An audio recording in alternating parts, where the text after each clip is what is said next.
স্বাগত গ্লোবাল টাইমে। বিশ্বের নানা প্রান্তের খবর নিয়ে আপনাদের সঙ্গে আছি আমি নাফিসা হক। দেখছিলেন সংবাদ শিরোনামগুলো, যাচ্ছি পুরো খবরে। ইন্দোনেশিয়ার রাজধানী জাকার্তায় 7তলা ভবনে আগুন লাগার ঘটনা ঘটেছে, আর এতে নিহত হয়েছেন অন্তত 20 জন। মঙ্গলবার সেন্ট্রাল জাকার্তায় অবস্থিত ওই ভবনের প্রথম তলায় আগুনের সূত্রপাত হয়। মুহূর্তেই ওপরের তলাগুলোতে ছড়িয়ে পড়ে। আর প্রত্যক্ষদর্শীরা এই বিষয়ে জানিয়েছেন, আগুন লাগার পর আতঙ্কিত কর্মীরা প্রাণ বাঁচাতে উপরের তলা থেকে মই ব্যবহার করে নিচে নেমে আসেন। এছাড়া আগুন নিভে গেলেও ভবনের ভেতরে এখনও অনেকে আটকে রয়েছেন বলে ধারণা সংশ্লিষ্ট কর্তৃপক্ষের।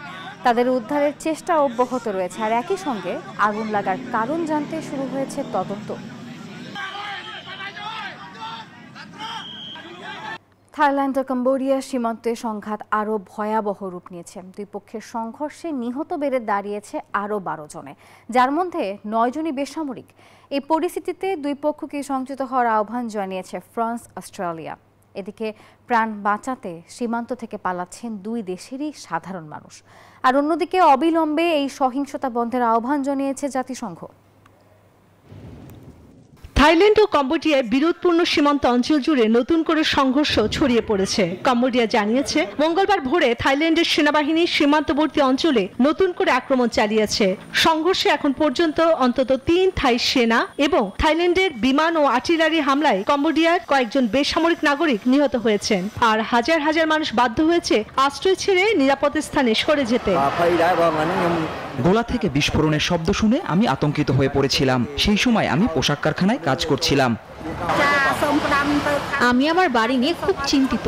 থাই বাহিনী এখনো গুলি চালাচ্ছে বলে ফিরতে পারছি না। এদিকে নিজেদের ভূখণ্ড থেকে কম্বোডিয়া বাহিনীকে সরিয়ে দিতে পদক্ষেপ নিচ্ছে ব্যাংকক। মঙ্গলবার থাইল্যান্ডের সামরিক কর্মকর্তারা বলেছেন, 5টি সীমান্ত প্রদেশে সংঘর্ষ হয়েছে। যুদ্ধবিরতি না মেনে থাই বাহিনীর বিরুদ্ধে রাতভর পাল্টা আক্রমণ শুরু করে কম্বোডিয়া। এখনো থাইল্যান্ড শান্তি চায়, যে শান্তি অবশ্যই জনগণের নিরাপত্তা এবং সুরক্ষার সাথে আসতে হবে। কম্বোডিয়ার প্রধানমন্ত্রী হুন ম্যানেট পরিস্থিতি শান্ত করার আহ্বান জানিয়েছেন, যদিও কম্বোডিয়া শান্তি আলোচনার জন্য প্রস্তুত নয় বলে দাবি করেন থাই পররাষ্ট্রমন্ত্রী। দুই পক্ষকেই সংযত হওয়ার আহ্বান জানিয়েছে ফ্রান্স, অস্ট্রেলিয়া। থাইল্যান্ড ও কম্বোডিয়া মধ্যকার উত্তেজনাপূর্ণ পরিস্থিতি নিয়ে গভীর উদ্বেগ প্রকাশ করেছেন জাতিসংঘের মহাসচিব অ্যান্টোনিও গুতেরেস। দুই প্রতিবেশী দেশের মধ্যে ক্রমবর্ধমান অস্থিরতা নিবিড়ভাবে পর্যবেক্ষণ করছে জাতিসংঘ। চন্দ্রা, নিউজ 24। ইউক্রেনের সুমি শহরে ভয়াবহ রুশ ড্রোন হামলায় অন্ধকারে ডুবে গেছে পুরো অঞ্চল। বিদ্যুৎ এবং পানি নেই, হাসপাতাল চলছে জেনারেটরের সাহায্যে। পরিস্থিতি দ্রুত খারাপের দিকে এগিয়ে যাচ্ছে। আর এদিকে লন্ডনে ইউরোপীয় নেতাদের বৈঠকে সবার সহযোগিতা চেয়েছেন ইউক্রেনীয় প্রেসিডেন্ট ভলোদিমির জেলেনস্কি। রাতভর রাশিয়ার ড্রোন হামলায় ইউক্রেনের সুমি শহরের জ্বালানি ব্যবস্থা পুরোপুরি ধসে পড়ে। শহরের বেশিরভাগ অংশে বিদ্যুৎ নেই, পানি সরবরাহ হাসপাতাল ও অন্যান্য জনসেবা প্রতিষ্ঠানে চলছে জেনারেটরে। সুমি আঞ্চলিক প্রশাসনের প্রধানের বরাত দিয়ে জানানো হয়েছে, কতজন হতাহত হয়েছে তা এখনো নিশ্চিত নয়। উদ্ধারকর্মীরা অন্ধকারে ভবন খুঁড়ে আহতদের বের করে আনছেন। শুধু সুমি নয়, বেলগরুদ সীমান্ত ঘেঁষা এলাকাতেও ড্রোন হামলা চালিয়েছে রাশিয়া।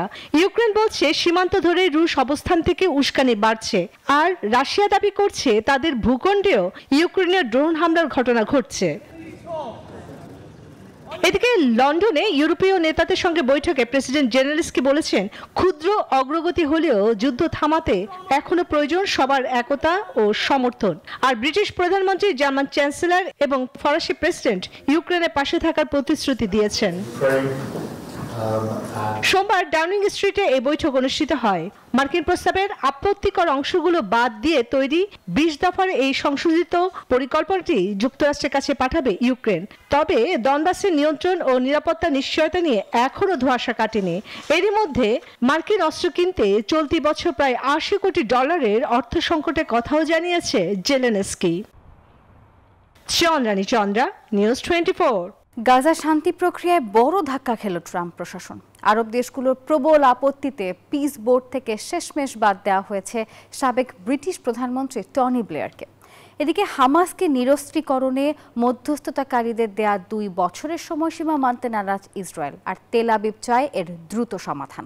আগামী 29 ডিসেম্বর বৈঠকে বসছেন ট্রাম্প এবং নেতানিয়াহু। ট্রাম্পের শান্তি পরিকল্পনা থেকে শেষ পর্যন্ত বাদ পড়লেন টনি ব্লেয়ার।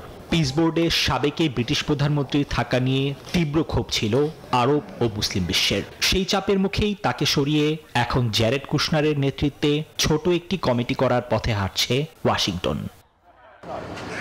যুদ্ধবিরতি নিয়ে নতুন জটিলতা হামাসের নিরস্ত্রীকরণ ইস্যুতে। মধ্যস্থতাকারীরা এর জন্য 2 বছর সময় চাইলেও তা সরাসরি নাকচ করেছে তেল আবিব। বেনিয়ামিন নেতানিয়াহুর সাফ কথা, আন্তর্জাতিক বাহিনীর উপর ভরসা নেই তার। হামাসকে দমানোর কাজ শেষ করতে হবে কয়েক মাসেই।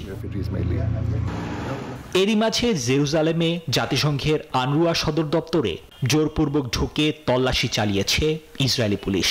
ওদিকে গাজার জেইতুন এলাকায় ধ্বংসস্তূপের নিচে খোঁজা হচ্ছে শেষ জিম্মি রানগিলির মরদেহ। তাকে না পাওয়া পর্যন্ত কোনো চুক্তিতেই যাবে না বলে জানিয়েছে জিম্মির পরিবার।